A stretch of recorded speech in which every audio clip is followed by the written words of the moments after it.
Xotan'da bir meydan katta boks musobaqasi elib berilmoqchi. Chet ellik mahirlar bilan xotanlik mahirlar erta 6 ayning 28 kuni ise Mishada musobaqa o'ynaytmoqma. Kirish bileti butunlay haqsiz. Sizdan so'rab baksam, sizningki ertaki o'ynayotgan raqibingiz qaysi davlatlik ekan? Mening ati o'ynamoqchi bo'lgan raqibim bo'lsa, Irandan kelibdi, ironlik mahir. Bugun atdigan Mishada jingdan o'tdik. O mahir mendan yosh, tajribalik mahir ekan. Qanday bir yengishga ishonchingiz bormi? Albatta bor. Nimishqa deganda biz shu musobaqa uchun 3 oy bo'ldi.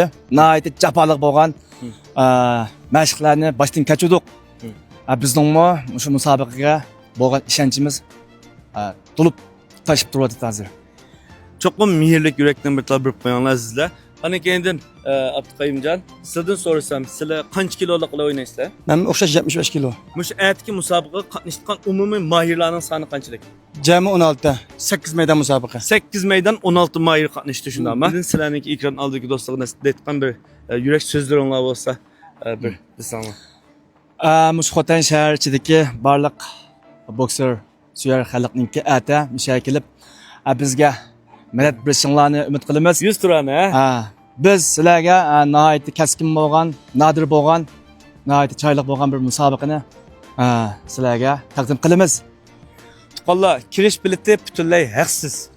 Mishaga vaqtinglar bor do'stlaringlar kelib, mush bolalarga bir 100 turani madad berishinglarni chin qalbimizda umid qilamiz.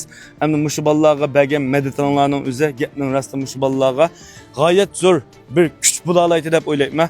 Amsa erta yana 6 ayning 28 kuni ise Xotan shahrichi yana Ardachoniki mush qarshi tarafdagi maydonning o'zida kurashlar Mishaka san cho'qim topalaysa yana Silyochonniki mavi o'stan lu tarafga qarlishdik do'qmushdan lam kelsanlar butu. Mush bolalarga yaxshi tilaklaringlarni inkos rayonida qoldirib qo'yinglar. Rahmat.